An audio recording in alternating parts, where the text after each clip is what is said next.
I'm Lindsay Lippman. Here are your headlines from Central Texas.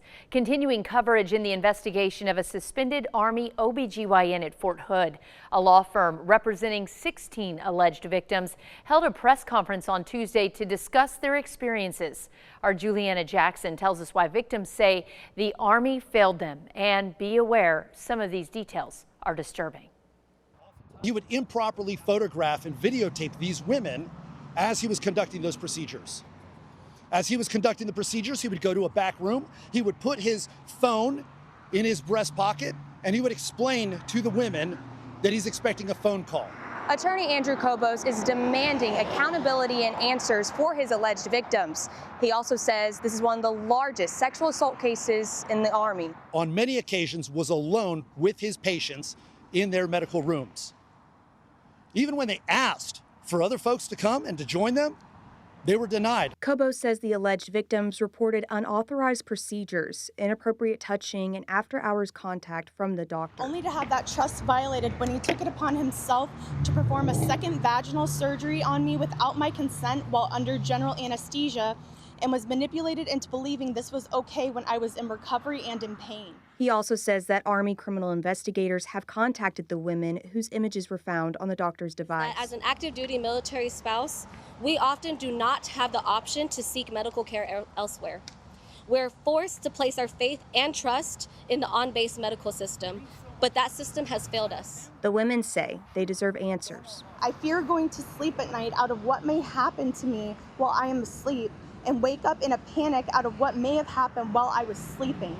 My trust was broken and my peace was stolen, but my voice is still mine. The law firm is now filing federal tort claims against the U.S. Army, which is very similar to a lawsuit. That sign back there says the great place. Great is a superlative. What is it great for? Army CID says they're continuing their investigation with the utmost care and sensitivity. One of the law firms representing victims in this case is sharing more about the litigation process for this lawsuit. Attorney Bill Rossick works at the Killeen-based Carlson law firm.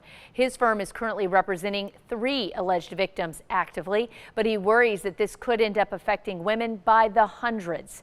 He says that the latest developments out of this alleged misconduct will etch another troubled chapter into Fort Hood's history. It's just another black eye on the community. So, not only is it a harm to the victims, but it's a harm to the military members because the optics are horrible. Fort Hood's reputation has not been great in the past, unfortunately. And this is just another black eye, which is really makes it, a bad situation even worse. He says both his firm and the Army's Criminal Investigation Division remain in the process of reaching out to discover exactly how many patients are impacted by these allegations. As temperatures fluctuate this fall and energy bills continue to rise, we have some practical solutions that could put money back into your pocket. Sydney Walker spoke with a local engineer about quick fixes that can make a big difference in your bills.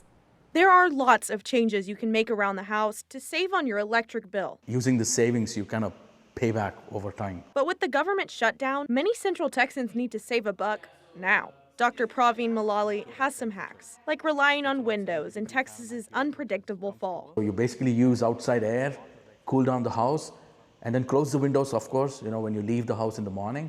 And by the time you come back, the house is relatively at lower temperatures. Check the small things, like making sure devices are turned off and doors and windows are closed flush against the frame. So if those things do come apart, then there'll be a lot of air leakage from the outside coming in. Or even everyday things. Opening your refrigerator can waste up to 120 kilowatt a year. You may forget. You don't sit in your car and then you plan a trip, right? You plan a trip, then you sit in your car and then you go, can we do the same for a fridge?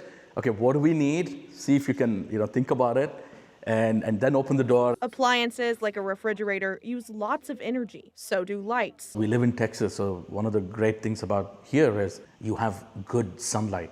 So we can actually use natural lighting. Malali also recommends focusing on regulating temperatures in one room at a time. You set the thermostat about 77 and 78, and whatever space you're in, you just switch on the ceiling fan. He says doing that saved him about $100 a month. It's a thoughtful process of building smart habits. You turn the faucet on whenever you need water. If not, shut off the faucet.